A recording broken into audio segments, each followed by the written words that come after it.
Welcome to episode 46 of In Touch with iOS, a podcast that talks about iPhone, iPad, Apple Watch, Apple TV, and related technologies, plus tips, apps, and gear. I'm your host, Dave Ginsburg, and my guest this week is Kelly Guimont. How are you doing, Kelly? Hi, David. I'm doing really well. How are you?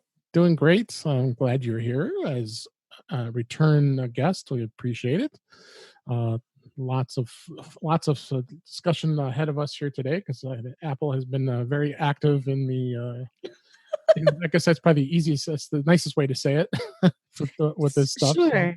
Well, there's been a lot of discussion today. We'll say there has. So we're going to discuss it a little bit in the iOS world in the news. We got a couple articles, and then our topics today are going to be talking a little bit about what we can look forward to in 2019. I mean, we've already got a start here. So, and if we got some top apps, we'll talk about that as well. And I wanted to talk a little bit about HomeKit because I got a lot of search presence and a lot of different plugs.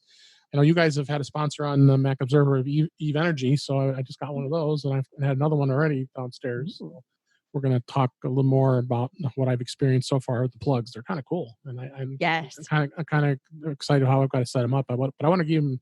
We'll explore it together, seeing what more things we could do with it. So.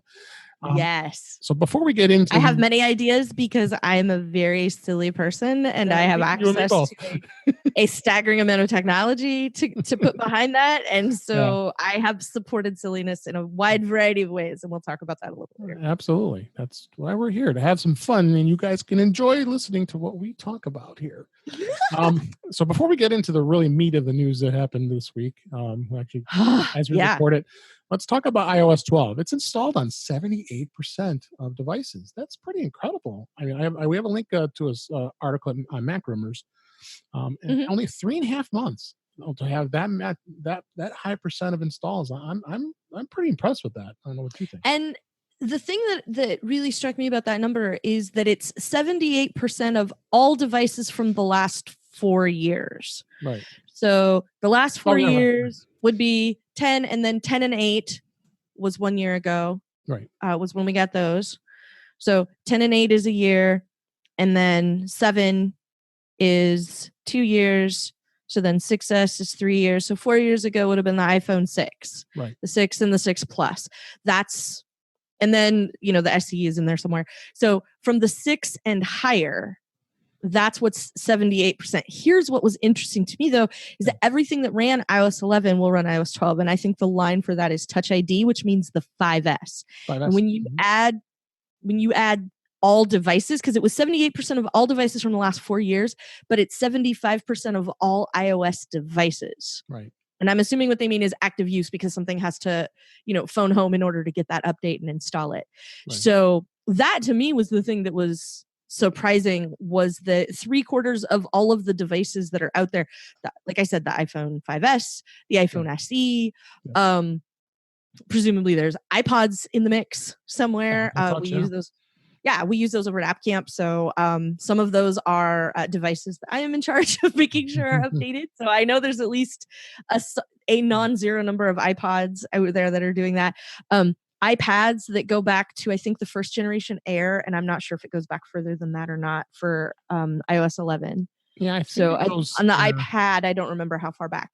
I think the iPad goes as far as the Air. It may not. Yeah, the 4th gen I think was end of the road. Yeah.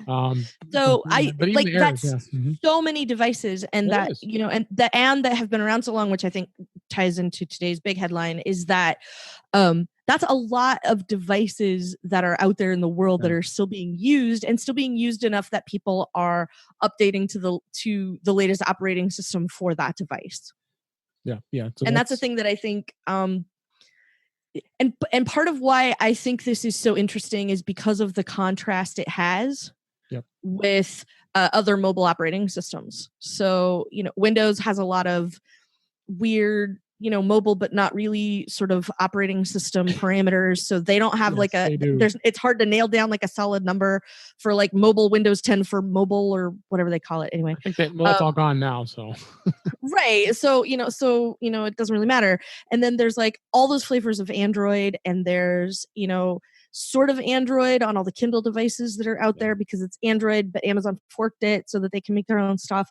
So like all of those flavors, it's really hard to compare, but also it's really hard to measure with the same yardstick, because a lot of that stuff is tied to carriers, which is the thing that I think is really frustrating about Android devices. And the primary reason I warn people off of them is if a security update comes out, it's up to Google to release it for Android. And then it's up to your cell provider whether or not you get any updates, even if you bought that phone yesterday.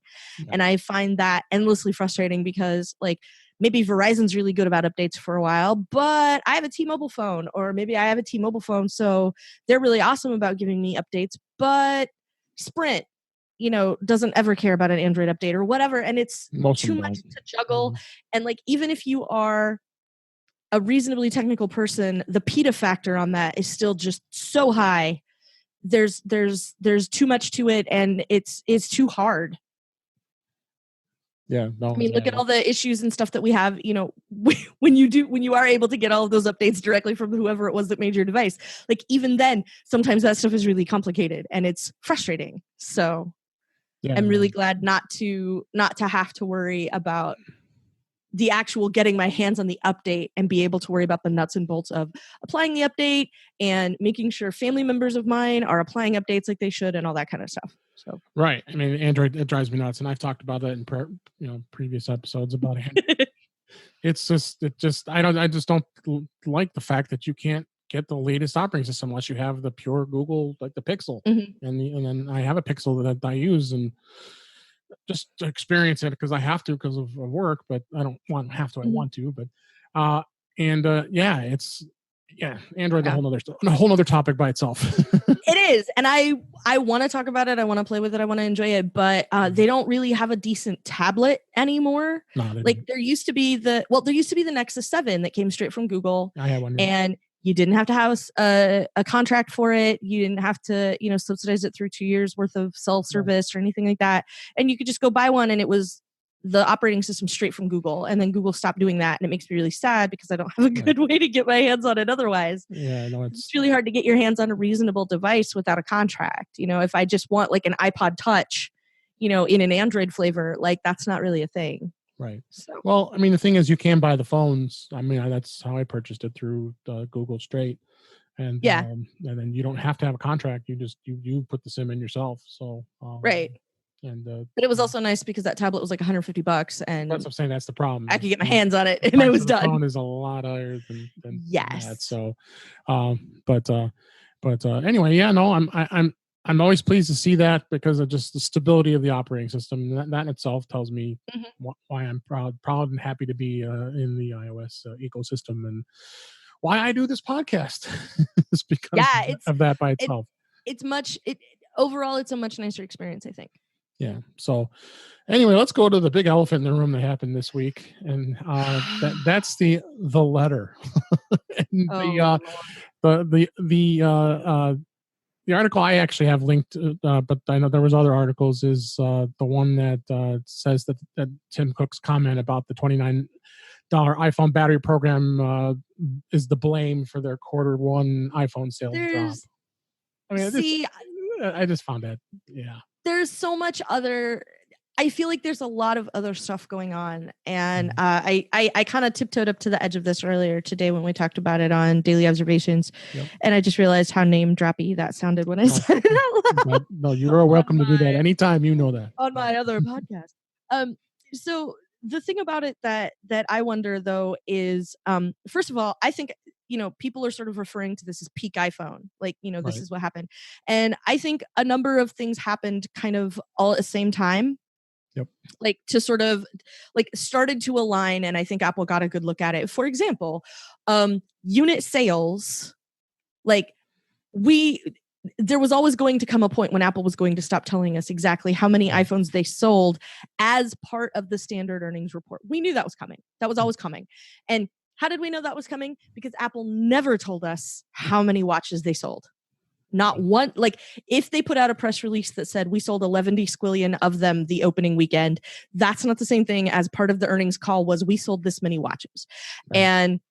And that never happened. And they knew they were never gonna say that. And they knew that that was going to sort of be the the harbinger of we're not going to include unit sales in any of this other, for other devices either.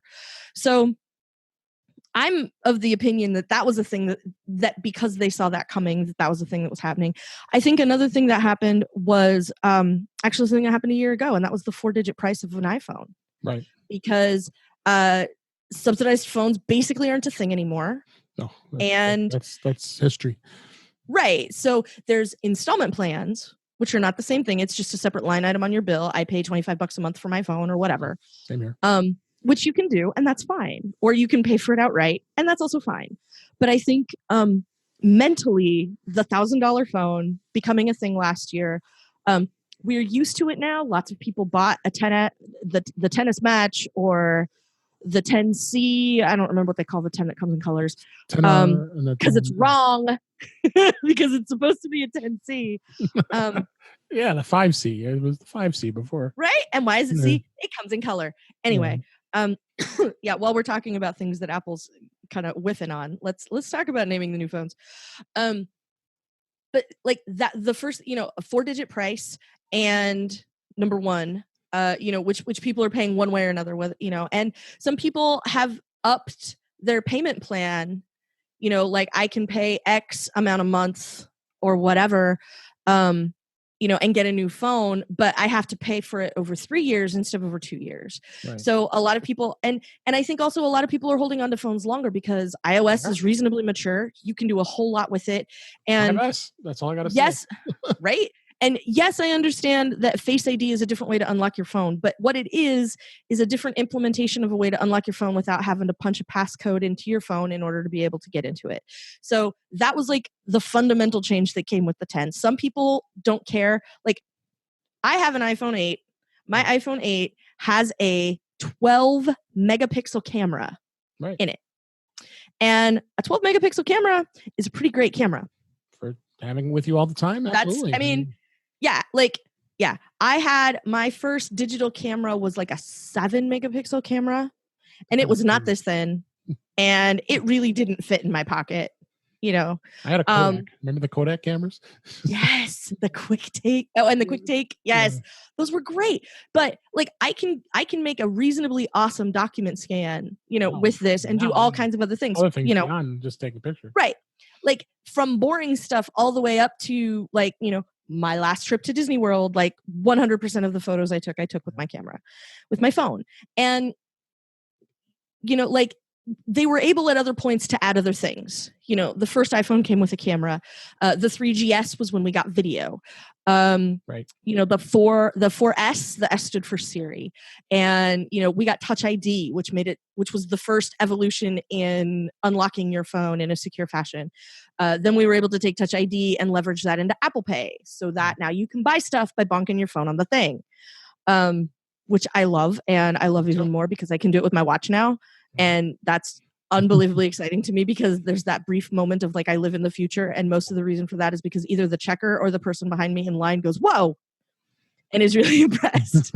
So I do it all the time just to get that little hit of like, I'm from the future. But there hasn't been like a fundamental change in the operating system or in the phone itself since. Wow. Because there's a lot of little things that happen, like the pedometer got better, I think in the 5, I don't know if it was the 5 or the 5S. There hasn't been a lot of, there's not a fundamental change in something that you can do with your phone or a new feature that's been added that is something that makes people go, oh, I need that. And so when you take the maturity of the platform and then you add that to the price of that platform, people are sitting on it for a while, and the iPhone upgrade cycle is starting to look a lot more like the iPad upgrade cycle, right? Which is not every year. This last iPad update was. I continually tell people if you have the 10.5, it's pointless. I mean, the 11. I mean, I do it because I'm a nut and have to have the latest and greatest. But anybody that's using the iPad, the 10.5, and then if you go on the iPhone, even your 8 is perfectly fine. I mean, my 8 is. I had no desire for a new phone. Like and I wanted a new phone to get a new phone, but it's not like it's slow. It's not like it's clunky. It's not like it's weird. And and there's not like the stuff that I wish I'm a very silly person, and so like it would really be awesome if I could have Memoji, but like mentally I couldn't bring myself to pay $1,000 for a 10 last year, and I certainly couldn't do it this year because my phone's only a year old. Right. So I'm not eligible until next year anyway, at a minimum, like mentally, like it doesn't have anything to do with my cell phone contract or anything. I bought it outright the minute I got it, so I can upgrade whenever I want to, but it's not going to happen until at least the 11 or the 10 SE or whatever they're going to call the next one. So who knows? I mean, this year is going to be interesting. We'll talk about the year. They're super in love with the number 10, so maybe we're just going to get iPhone 10s forever. I don't know. I bet there's going to be an iPhone 11 at some point. Here's hoping. Yeah. Although nobody would think that if you listen to the news today. Yeah. So as we talk about the history of iPhone, the news of today was the stock market did not like the news of the quarterly results, and they're cutting the quarter and what they're going to be making. And like I said at the open, Tim Cook was blaming the iPhone battery program. It's partly to blame. So the stock market didn't like that too much, and Apple's stock is down about 10%. So, well, honestly, the stock market never likes anything Apple does. No, it doesn't. When Apple makes money, it's never enough money. Apple only made almost all the money. Shame on them. There's never a point, I don't think, where I've ever seen anybody be like, wow, Apple did, really great today. And the way that I tell is if you swapped out Apple for any other FANG stock or any other big tech stock, right? Like Facebook, Amazon, Netflix, Google, Microsoft, Dell, whatever. If you took any of those company names and swapped them in for Apple, is this a news story? And a lot of times the answer is no. And the thing that is sort of frustrating about this is, yes, I understand Apple adjusted their guidance, and it happens. I mean, a lot of companies are doing this. I mean, this isn't anything new. I mean, right. But for that stock to affect the entire market, I mean, the market was down, 600 points today. So right, but there's a lot of other stuff happening. Right, like exactly. Apple's not the only stock that's down. The entire market is down, and that's not all on Apple. I'm looking at my iPhone. My stocks, every single one of them are down. I mean, you can see it. I'm showing you on the camera. Look at all the red there. I mean, yeah, and I mean they're all down. Like, the market itself there are other factors affecting the market itself aside from Apple and aside from this, and that's part of why the stock is down.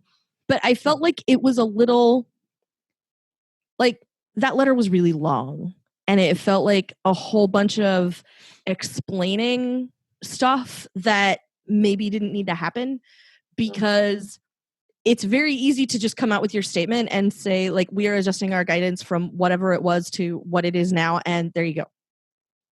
Yeah, thank you. Like, it didn't have to have all of the other stuff about there's a bunch happening in China, and there was this battery program, and blah blah blah blah blah, and like, I don't need any of that. Like, just tell me the guidance changed. And they also announced the earnings call, which is going to be at the end of the month, and that's all anybody was going to ask about anyway. And, granted, Apple doesn't adjust their guidance very often. I understand that. And they try to be as accurate as possible with their guidance, because they were sandbagging it for a while. Brian was talking about it this morning. I heard China, blah, blah, blah, China, blah, blah, blah, China. Yeah, he got the high points. One of the things that he pointed out is that Apple used to sort of chronically sandbag their guidance, so that when the earnings call came out, they always had done much better than their guidance. And then everybody sort of got onto them and went, you're always reporting earnings that are X% more than whatever your actual earnings were. So they got much better about doing it. And then they've adjusted from time to time. It hasn't been a ton, but they're still doing lots and lots of business, which I think is the part of this that keeps getting missed. Is, yes, the value of the stock is less, but Apple sold a lot of phones. Apple sold a lot of iPads. Apple sold a whole lot of watches. Like, I know a ton of it. Again, the plural of anecdote is not data, but there are so many people who got watches for Christmas. So many people. Oh, totally. We AirPods, all kinds of AirPods. stuff. Yeah, I mean, everything was selling. So it's not like the Apple Watch is selling like crazy. I mean, we Chuck Joyner, I was on his show last night with Mac Voices, Mm-hmm. the aftermath of gift guide, I guess it really Yeah. you calls it. And two guys were from Apple user groups, and they both got watches. They said, oh, I just got the Apple Watch Series 4, and then it was like, wow, there was like 3 or 4 people that had got new watches. Mm-hmm. There was about 10 people that showed up for the show, so Mm-hmm. I thought that was cool. I mean, and then that just tells me that more and more people are realizing how great this watch is. I mean, with all the stuff we've talked about before, with the ECG and and all that stuff. and the watch isn't and the watch isn't like 100%, I guess, without an iPhone. So anybody who's getting a watch probably already has an iPhone, and it could be, I got a new iPhone this year, so I gave my old iPhone to my mom, and now my mom also has an Apple Watch. Like, that's a thing I know a lot of people did, was like, my previous phone goes to one of my parents, and so now I know that person is already set, and obviously they can run iOS 12, so they can have the new watch, and they can get a new watch and do all the stuff with the watch that they want to be able to do with it. And it gives other people peace of mind. Like, if it's something for your folks, and your folks are a little bit older, like, you get the fall detection. The ECG stuff is really nice as a data point to give a doctor if you're tracking things, and it's pretty great. And I mean, the other thing, like, people are talking about Apple being doomed or whatever, but later today, like, the letter came out yesterday, and like 24 hours later, Apple puts out this press release that says customers spent over $1 billion with a B dollars, billions of dollars, during the holiday. right? I mean, and then a new single day record on New Year's Day, $322 million spent in the apps. This is the App Store, not Apple stores, just Right. the app stores. The apps, yeah. $322 million just on New Year's Day. On apps, yeah. I mean, So- people were off and home, and they wanted apps. I mean, yeah. I mean, the App Store is awesome, and there's just such a great ecosystem of apps, and it really is it really is great. So yeah, I mean, come on, people. I mean, I'm a stockholder. I have it in my 401k, and I'm sitting tight. I'm not reacting to this. I mean, yeah, I've lost a lot of money in it, but you know what? I think I'm in for the long haul. Yeah. For retirement. If I were to react, it would just be, oh, Apple's on sale now, and I would buy more. I did react on Facebook because I got fed up with Facebook. So I sold all the stock I had for Facebook. You know what I did? I moved it over all to Apple. I mean, it's just. Well, there you go. So I mean, it's fine. I'm not panicking. Apple's not doomed. Yes, this is unusual, but it's not the end days, which is what like every headline seems to be saying today, and it's not. It's really not. So let's transition. One of the things there was an article caught my eye was the AirPower, which, remember, they announced that over a year ago.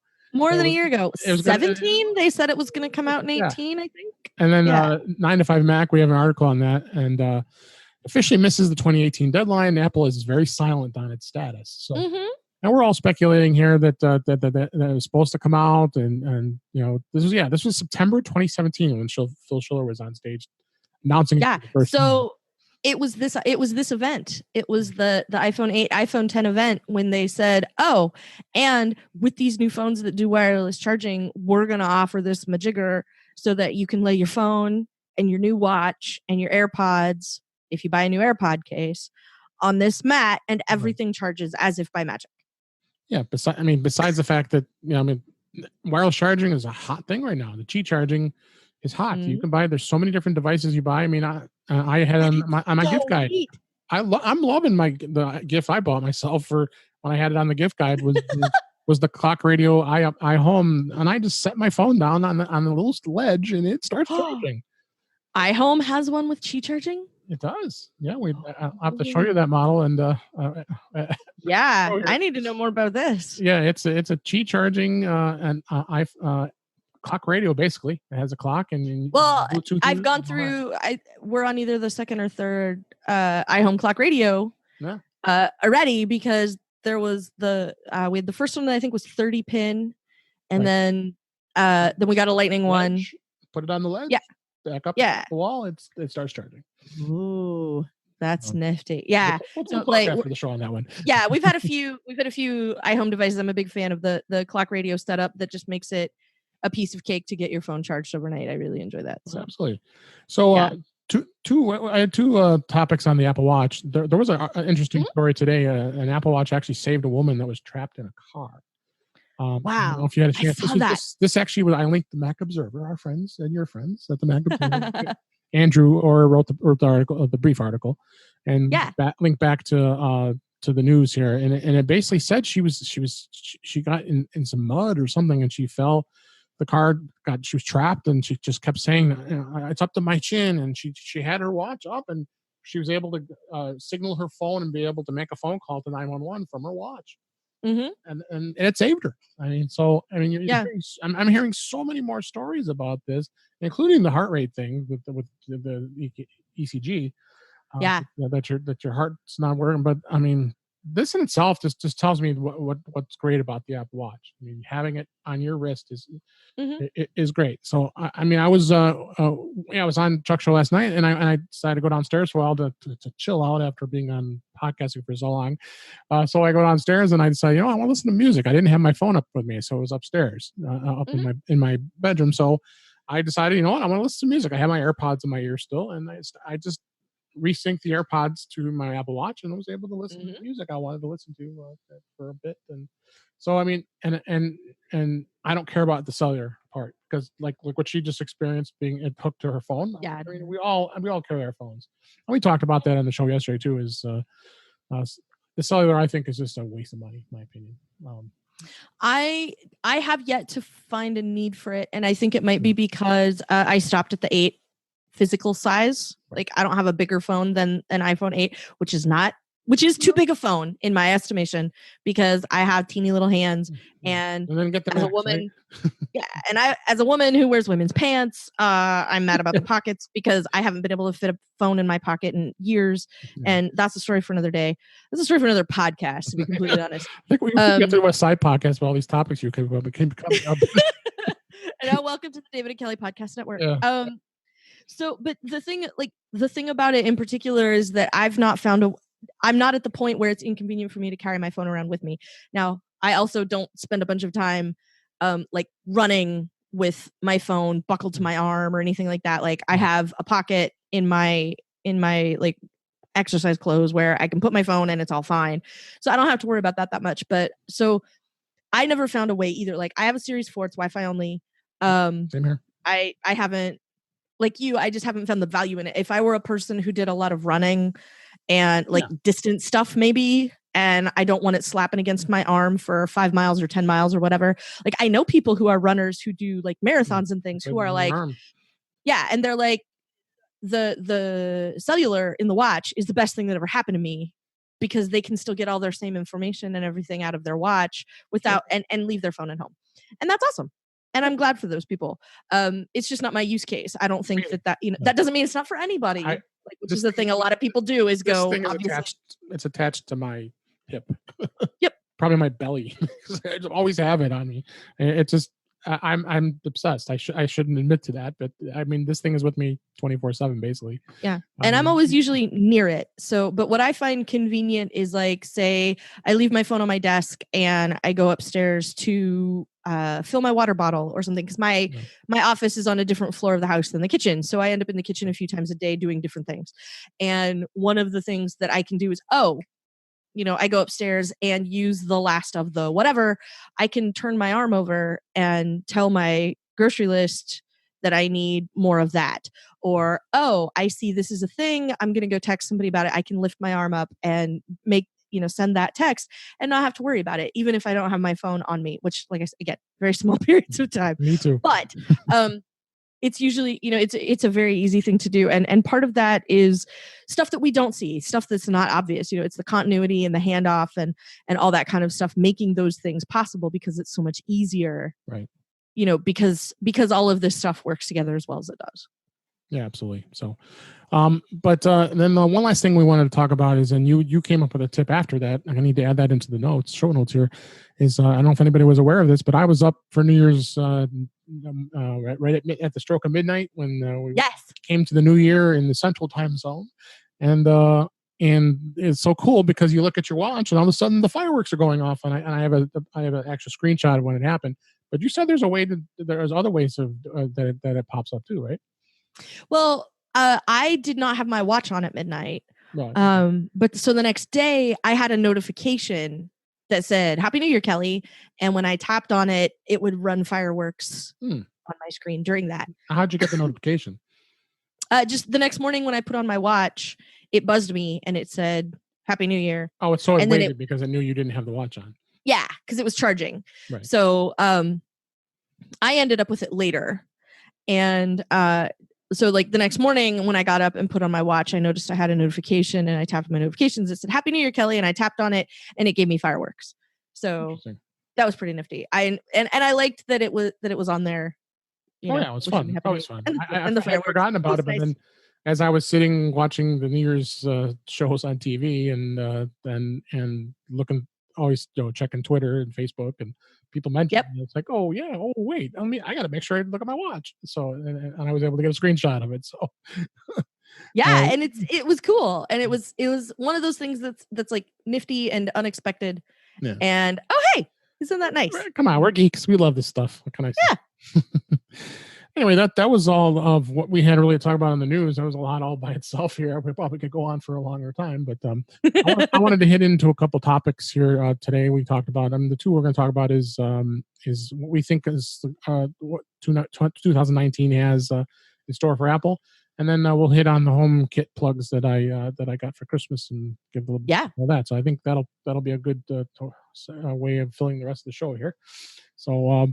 I got a link to Mac Rumors. They actually wrote something about this, and I guess you and I can just kind of make some comments and discussion about it. Again, we just talked about AirPower, so I would venture to say that's got to be coming. It just doesn't make sense to me. Mm-hmm. It wouldn't be. The thing is, you have the only thing that really has to be updated is the AirPods and the AirPods case, and they've been talking about that the AirPods case was going to get sold as a separate accessory. You already have the AirPods, so you could update if you want to or buy new ones. So I would think that's one of the things they have to be looking at. I mean, or they're not. I mean, maybe they're content with the third party companies that are making the charging devices now. For both the iPhone and the Apple Watch, what you think? Yeah, I feel like it's probably still coming. Yeah. My hunch is that there is a not logistical, but like a mechanical reason. Like that's what you can do this, but it gets too hot. Or whatever. I know Renee Ritchie over at iMore had a breakdown of like the sort of the history, which I have to air quote because we still haven't seen them yet, but the history of the AirPod, of the power mat. And, it was announced, this is what they showed us. We did for a while have the option to buy a new charging case for AirPods so that it would be compatible with the power mat. And all of that stuff sort of went away. And I think what I've seen is that part of that was like, as best anybody can tell, is that it was basically a heat issue, and you don't want something like this that you could, you can have one, but only if you're going to put it on a granite countertop. Like that's not a great way to sell a product. So it's probably something like that, like getting enough power to charge a watch and AirPods and a phone or a couple of phones or, whatever capacity that they want to be able to get out of this device. Yeah. To be able to do that and, not have it melt the counter underneath it or, whatever, like that seems like, probably a good idea. So I imagine it's something along those lines. Yeah. So I think we've beat that topic to death here, but that'll be interesting to see. And we talked about iPhones, you went through the history, which I always love doing anyway, but it's going to be interesting to see. And they seem to think that Apple will continue with the 3-phone lineup in 2019, and I'm sure they're going to have similar stuff to what the 10s, 10s Max, and the 10R is. I'm again, as always, all you're really looking at is LCD updates, OLED potential displays, chip processors, of course, A13. Those are probably going to be coming, of course. I mean, and again, I think most who's listening don't probably really care much about the chips. But when people pick up their new iPads, and like my mother-in-law got a new iPad, she had the Air, and I updated it. We gave her a 9.7-inch 6th gen. Boy, does she see the difference in the performance! I mean, it's It's a big jump. I mean, the same thing with the iPhone. Oh, sure, sure. You definitely notice the difference in the performance. But again, like we talked about, if you've got an 8 and you're going to the 10s, the 8 is fine.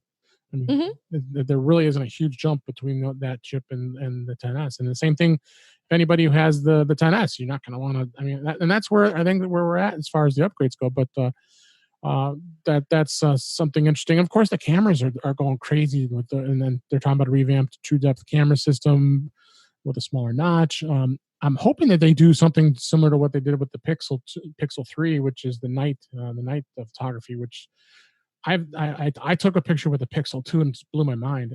I took a dark picture inside a hallway, my house, and it lit up. I mean, I purposely had the lights off. There was very little of any light at all, Hmm. and that's what they really. I'm surprised that Apple isn't looking at that, because that was the biggest feature that Google was pushing for the Pixel 3 this past year. Is that so? The camera will always be is a piece I know they're always going to be looking at, because they know that's. I mean, come on, the iPhone is one of the number one cameras out there. If you use a service like Flickr and look at all the photos that are out on Flickr, I mean, I wouldn't be surprised if it's like 70-80%. I don't know the exact percentage, but of all the photos that are uploaded are from the iPhone. I mean, it really is. It's just an incredible camera, and it always will be. So It really is. And one of the things that I always do, like, I find as I go through my photo library that as a test, I will take the same picture over and over again. So like there's a spot in Pirates of the Caribbean, the ride, where I like to take kind of the same photo just to see like how it's improved over my phones over the years.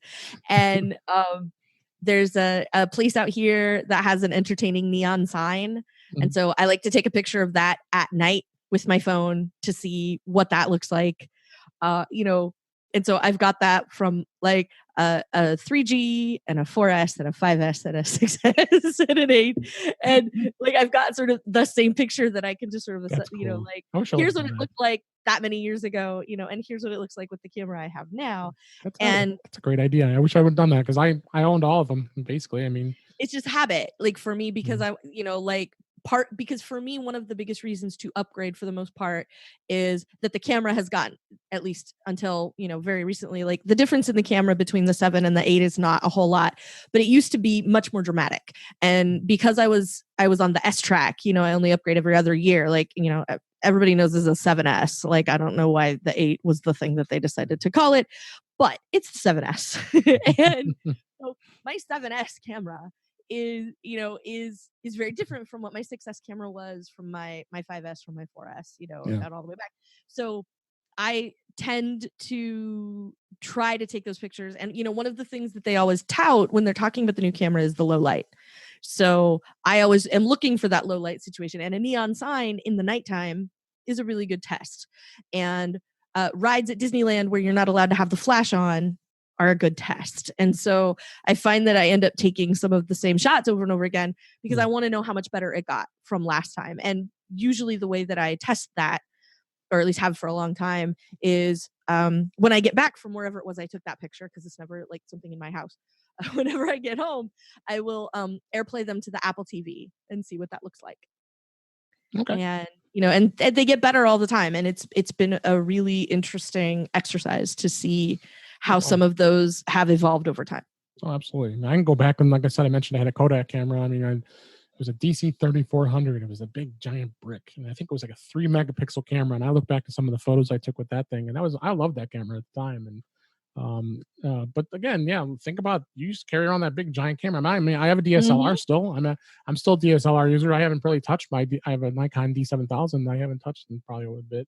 But I got the big zoom on that. So then, when I want to do some serious photography, at least I have it, because I've been a photographer for a hobby for a long time. So I go back in the really old days of old Micromat camera I used to have. So I've been through it all: photography, darkroom, developing the film, putting in that changing bag with the reels. And I don't know if you did any of that, but I remember it well. That old stuff. So. But anyway, I think that's where we're at with the iPhone. I don't foresee seeing anything talked about till probably close to when WWDC hits in June. In my opinion, I just don't see it. I mean, they've got to focus on getting the sales up on what they've got now. So and what they've got now is awesome. I mean, I still think the 10R is a great phone. I mean, if you're in the market looking for a phone and you don't have one, or if you've got a really old one, the 10R is perfectly fine. I've talked to a few people. One person just was at work. I helped him the other day. He switched from Android to iPhone. I said, "Oh, you got the 10R," and he loves it. He thinks it's great. So just had to help him get the work email on, because you're not used to where you go things and the way apps are downloaded for Android versus iPhone. I mean, it's so much easier on iPhone. Process. It really is. Yeah. So, anyway, we can touch real briefly on Apple TV. I don't see that going anywhere. I love my Apple TV. I think it works great. It also incorporates into the HomeKit, which is kind of cool. It's possible they might think of something similar to what the Amazon, like Amazon has that Fire Stick. I've been waiting for the stick for a while, just because I know. Well, I don't know that they're gonna do it, but I do think it's a smart idea. And part of the reason that I think it's a smart idea is because I've seen the number of people who travel with an Apple TV for various things. Whether it's I want to be able to watch what I want to watch on the TV at the hotel or the Airbnb or whatever, everything's all signed in. All I have to do is take, these two cables. I plug one into the TV, one into the wall, and I'm good. I've also seen people who travel with them for business. Like, I know that where I'm going is going to have a television and not a projector in the room. And so I'm going to plug in my Apple TV and, project my slides onto the screen that way or whatever. And I've been to conferences where they, it's pretty obvious everybody's going to be there with Apple hardware. And so they're going to just plug in the Apple TV and you connect to the Apple TV. And that's how you get all your stuff up on the screen in one way or another. Right. So I've seen lots of different opportunities for that to be applied in, whatever way it is. I know people who take them and then set them up, like if there's a conference or whatever, and play games on it. Yeah. Absolutely. It's group games and whatever. And so I think there's a lot of usefulness there. And that's part of why I would like to see the stick, because I think it would give a lot of people an opportunity, that they don't otherwise. Because I know a lot of people who also travel with a Chromecast for the same reason. Right. They bring it to the hotel rooms. They want to have something to hook up. Yeah, like wherever I'm at. Some people bring their Apple TV. So yeah, it's not that terribly big to carry around with you, but yeah, no, it'll be interesting to see. Again, and then streaming TV service, they had been talking about that for a while. That possibly could happen next year. There was I don't have a link to the article, but there was some discussion about how cable is having some major struggles with subscribers dropping because they're going to streaming services. So I think the streaming service business is just booming right now. I mean, with the likes of Hulu and Netflix, and I'm going to probably subscribe to CBS All Access because I want to watch Star Trek. Star Trek. I mean, I watched it last year. I'm not saying how, but but this year, I'm thinking, what the heck? I mean, I'll sign it up, and then at least now I can get to the episodes and watch it, because that's a great show. But I mean, that's the thing. People are subscribing to services. Netflix is just booming right now. I mean, it's insane. I think it's like somewhere on 30 million subscribers. It's just number. Well, and for me, the thing that sort of that ends up being frustrating about it is that people, if for everyone out there who does still have cable, I do. I do. You occasionally get the scroll at the top or at the bottom of the screen that's like, this channel is going to go away on Dish Network because blah, or this channel is going to go away on on DirecTV because blah, and you need to call and tell them that you love this channel, and all of that negotiation for stuff. Like, if that part weren't so complex and weren't so fraught all the time with crisis, I feel like it might be a little easier to take, but there's a whole bunch of stuff that goes into people's less than charitable attitudes towards cable companies. Exactly. Part of that is I don't have another option where I live. And, so That's the if problem. Comcast wants to raise the rate, what am I going to do about it? There's nothing I can do. What they can do, Um, especially when you package it with internet. exactly. And then, and then you add to that, like, all of the content wrangling and shenanigans that goes on aside from Right. the mechanics of, can I even get the cable that I want where I am, and like, I've had example after example of this, in various things because, and then through no fault of your own, you do or do not have access to certain things based on where you live and what cable you can buy there, your cable service, and different things like that. So I'm just waiting for the company that's able to do what Apple did with iTunes in the first place and go, right, for $25 a month, we will get you Netflix and HBO and Hulu. Yeah. And here you go. And that's not, which is just the same thing that cable packages are doing, but for digital services. And I feel like we're going to end up there, and nobody wants to be. Everybody's going to have subscription fatigue otherwise. And what are you going to do?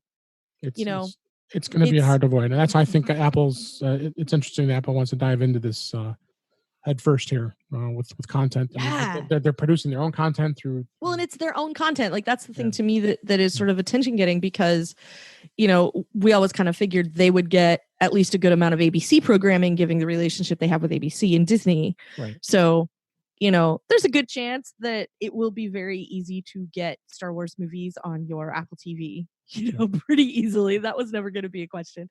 But other stuff, and, there's still too much competition. And I think part of it is just because, to a lesser extent, the film industry, but like the TV industry has been essentially unaffected at this point by the kind of stuff that happened to the music industry. And right now, those are kind of all the same companies, so they should literally just take, one of the old white dudes that runs TV stuff should walk down the hall to the office of one of the old white dudes that runs the music stuff and go, what was it that happened with you and the nappy or the naps? Like, what was the thing?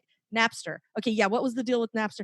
Everybody got everything for free and the industry collapsed, and we said it was going to be terrible, but now everything's better because people can buy a song at a time instead of an entire record. And so we're making more money than we were making before because we made it easier to buy than steal. Okay, we should look into that. Thanks. And then go back to his office.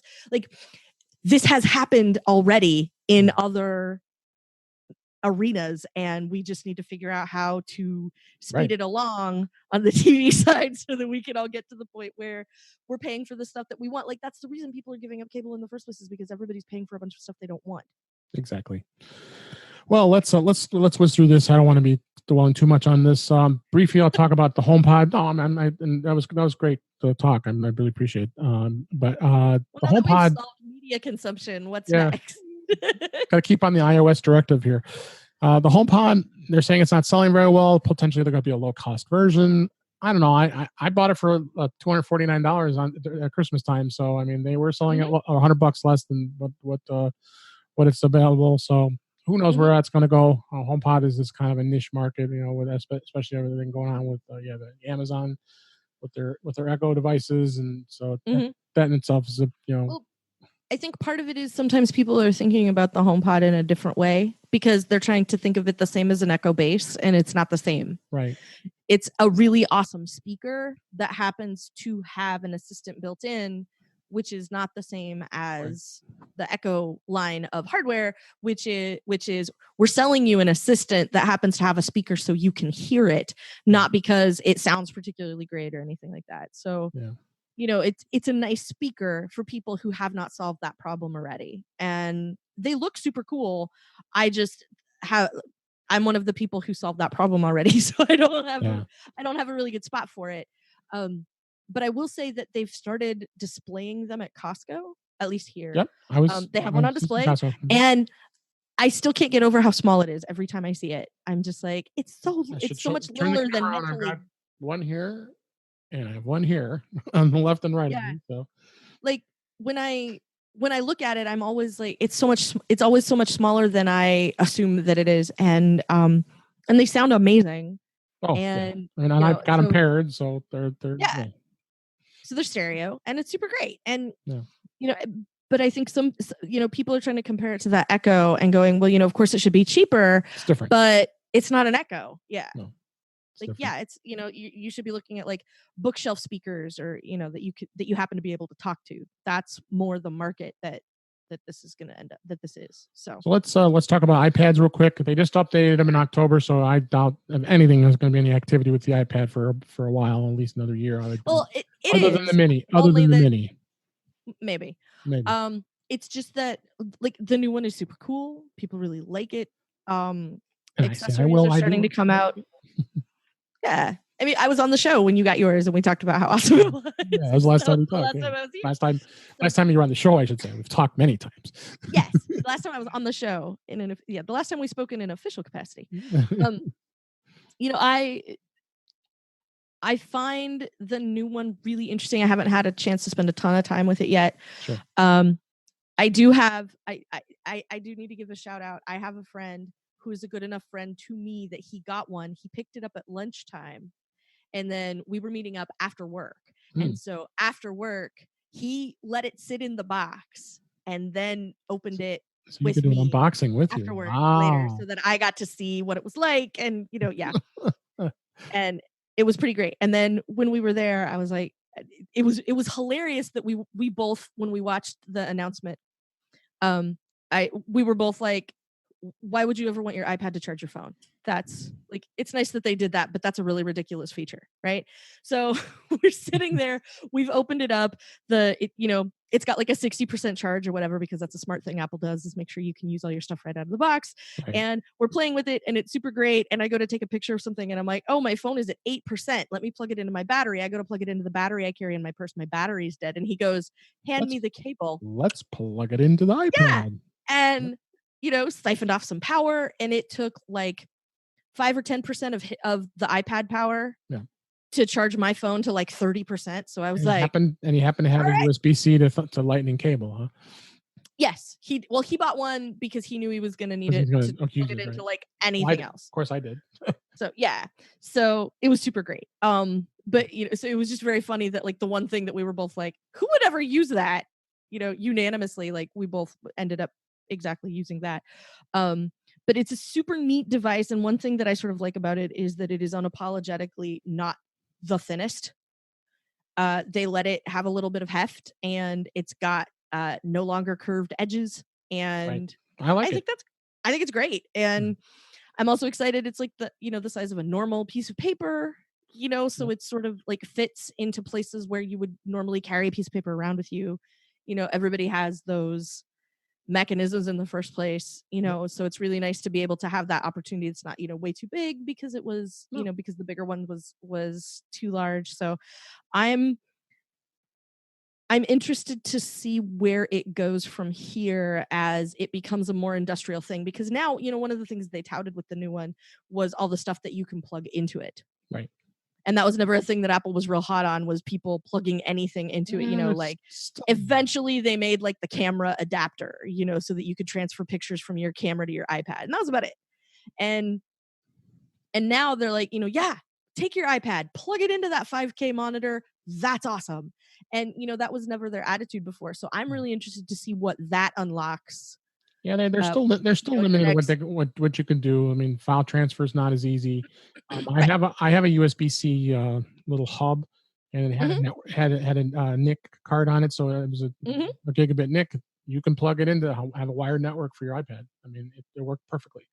Yeah. So right now the biggest hurdle I see is software, because you can transfer like from a camera to your iPad, but not sometimes, but it's just images and it's only the one way. And it's not like, what if I have stuff on a card and I want to take music and I want to take that music and I want to put it on my iPad and then take the card away and then just listen to music on my iPad? Like, that's still not a thing you can do, or a movie or whatever.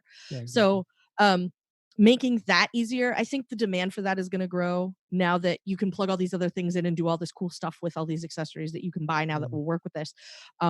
I'm really hopeful that we're going to see some cool stuff in iOS 13 that's going to make that possible. I'd like it to be in 12, but I just don't see something that big coming before dub. Really not So much, and then there's really not much to talk about iOS 13 other than this. I think performance will change, and maybe yeah, a few other. But it's way too early to be talking about iOS 13 right now. right. But I think something as fundamental as like a file is just a file, and if you want to drop it on your iPad, you can. And if wherever it came from, like however you want to work that out, just like you can with your laptop now Yeah. and a USB drive. If you have files here, you can copy them over here, and you can do whatever you want with them on that new hardware. That's all I want out of it, and Right. I don't think that seems like a big enough change that I don't think it would come as like a .1 or a .2 or a .3 release Right. to iOS 12. That's the kind of thing they want somebody to come out on stage and show off and explain and have be very, very cool. So that's a thing that I would like to see in iOS 13. I'm not going to hold forth about why it should be there or not, Yeah. but time will tell if it is awesome to be doing what they're if we are right in that it's great that this with the USB-C port on the new iPad that there's all this cool stuff that you can plug into it, and what potential that unlocks with people who make accessories for mobile devices. Absolutely. So if you're interested in more information, there's a lot more we didn't talk about today. Is there's a link in the show notes from Mac Rumors about their as we kind of went through that guide of what to expect in 2019. Check that out. Lastly, we want to discuss do our last topic here is talking about HomeKit plugs. I put it on my Christmas list for this year. I was like, you know what, I want some plugs so people can buy them, and they're not that expensive. So there are a number of them out there. There was 4 that I focused on that I have, and I'm kind of crazy because of having all these different the plugs, because most people probably would want to buy the same plug for everything. But I wanted to, I knew it would work perfectly fine in HomeKit, so I went through these 4. Eve Energy, which is one of them, which used to be Elgato, that's now spun off to the Eve Energy. Kugeek is another one, which is actually I found to be a pretty good switch. It actually is a very quick performing switch. Wemo, which is part of Belkin. Actually, it is Belkin. Belkin bought them.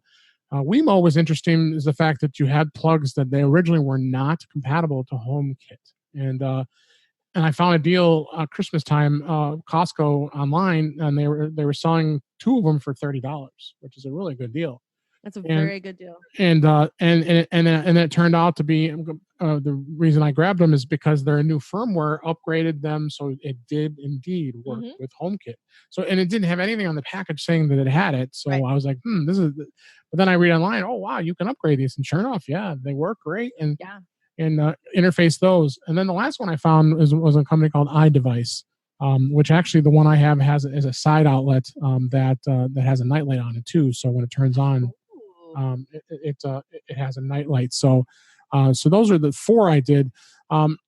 As far as Wemo setup goes, all 4 have apps, and you download the apps and you install them on your phone. That gets you going. It's interesting to see that you have to use, and I don't know why they aren't on the 5 gigahertz band, that you have to use 2.4 gigahertz Wi-Fi in order to get them on the network to start. But beyond that, and which is no big deal, because I would hope most people are smart enough they have a 2.4 and a 5 gig, which I do, gigahertz that is. But the Eve Energy one, I do like their products. I think they make some great stuff. And these plugs work really well. And if you go to their website at the link, it's the first thing that comes up on there. It's a little more pricier than the other ones, but it does have some switch and power meter settings in it. It projects costs, and so you can go in the Eve app and do that, as well as you go into the HomeKit app. The HomeKit app is very simple. It's simple. It doesn't have a lot of stuff in it. So if you wanted to get it more advanced with some of the other apps with each of the plugs, you definitely should check that out. And then the same thing with Wemo. They have their own app, and you can go in and like I said, they have it on their homepage now. We are now compatible with Apple Home. So because it was crazy that they weren't, and I'm sure they were not getting good sales because of it. So absolutely. That's all these are. There's just plugs. I wanted to get into. I was looking at a switch. I wanted to do a switch, but unfortunately, where I wanted to put the switch didn't have the proper wiring, so I couldn't do it. Oh yeah. But that happens. But these are good. These plugs are good, and I got some in my bedroom. I got some. And we did it for this year for our Christmas tree, so we could tell it to shut off and set a timer, and you set up scenes and through HomeKit and all that. So it's really cool. And you said you have some as well. Oh yeah. I have I have some Wemo switches. I have like sort of a variety of Wemo flavors primarily. I have like the OG Wemo, which is the great big one. I have a Wemo Mini, which is sort of the lean and mean that doesn't block the second outlet, which is very nice. It is nice. And I also have a Wemo Insight, which is the one that gives you like the Eve does. It tells you like the power consumption and stuff. You Right. tell it like what you pay a kilowatt hour, and it tells you this is what it costs you to run whatever the thing is that's plugged into it. Primarily, we have stuck with Wemo. Part of the reason that we did initially was because it was one of the ones that did not require another hub to be on my network. And that's what I wanted. I didn't want to deal with the hub. Yeah, which is super nice. And the thing, and then before you could do a lot of stuff with, before there was HomeKit, all these things, before you could do a lot of that, like I set up my Christmas tree ages ago. There's still a video somewhere on Mac Observer where I used IFT and saved the phone number that you text. I saved it in my contacts as Santa, and so I could pick up my phone and ask her to tell Santa to turn on my Christmas light. And so then it would send a text message, and whatever it doesn't matter what the text message says. So it would send a text message to this if this then that phone number, and then the if this then that phone number would trip the Wemo. That's fun. So I have a little video of like me going, tell Santa to turn on my Christmas lights, and she goes, want me to send it? I'm like, send it. And then a second later, the Christmas tree lights up. So one thing that I like about stuff like Wemo is and this is a thing that I sort of watch with lots of home automation / Internet of Things equipment, and that is how compatible they are with other stuff. And it doesn't matter what the other stuff is, because if they're trying really hard to be compatible with other stuff, then that means going forward they're probably going to continue to do so. So Hue bulbs, for example, are compatible with friggin' everything. Yeah. And that's great. And part of the reason it's great is because that means that they open that stuff up so that other people will want to be compatible with Hue lights. And so you can do things like I have a couple of apps where I can AirPlay music to the Apple TV, and I have a number of Hue bulbs in the basement of my house, and I can take those and play music through this app. I have one called Ambify, and I can play music through the app, and it will change the lights with the music. And you can set like what colors it uses. So like, these are only red and blue, and these are only green and purple or whatever. And you can set them so that they all go in time to the music. And yes, it's a very silly thing, but it's super fun. And it is fun. But I also like, I like that I've always been able to tell them through the A-Lady, I can run all the Hue bulbs, and with the Smart Things hub, you can run all your bulbs. And if you had some other sort of home automation, brain that's like the hub that's supposed to control all the different stuff with automation and timers and all of that, like whatever that is, you can probably run your Hue bulbs with it. And that's the kind of stuff that I look for, because we still haven't had the real VHS Betamax slugfest over like what standard is going to win. Boy, that's going back. It is. I like to kick it old school, yo. And but that's the kind of thing, like Blu-ray and HD DVD, there's always like two competing technologies, and you have to sort of wait and see what's gonna like take over. And we haven't really had that yet. And so there's still, there's Z-Wave and Zigbee and Mesh and all these different like networking protocols that can be used for all this stuff to work together. And you have to make sure that everything works with everything else that you already have. And so, as you get more stuff, it gets a little harder to bring stuff in, because you're not always sure how well it's going to work with all the other stuff. So now some stuff doesn't need to work together. Like my light switches don't have to have anything to do with my thermostat, for example. Like it doesn't matter to me if those two can work in conjunction. Somebody else it might. But you sort of have to watch for that stuff. And, the awareness of it is really just a matter of being able to kind of dig in and find out. And one thing that I really like, I haven't set any up yet. I have railed against HomeKit in the past. So I don't have anything set up in HomeKit yet. But one of the things that made it so hard to buy HomeKit stuff for a long time is that Apple wanted to make sure that it was certifying things as HomeKit compatible. And part of that certification meant security. And so it means that somebody can't just roll up to your door and go, hey, Siri, unlock the door, and walk into your house. True. And I just said it, and it just tripped my phone. I can, The one time I go, the one time I The one didn't time you think, forget to not said, save the "Hey, S lady." lady. Yeah, "Hey, lady." So yeah, that's one of the things that we'll just mark an edit point there. You can fix it later. um, Fine. I the think people won't complain. well, if they do, you look forward to their letters, right? That's right. So, it, like the security part of it is also a really important piece, It particularly is. when you're talking about things outside your house, like a door lock, or some other way that somebody can who maybe has less than savory intentions, may want to do something to your house, Yeah. and that can be hard. And so figuring out how to make that stuff work well and be secure and be something that can be used by anybody who lives in your house, like that's the other Yeah. thing.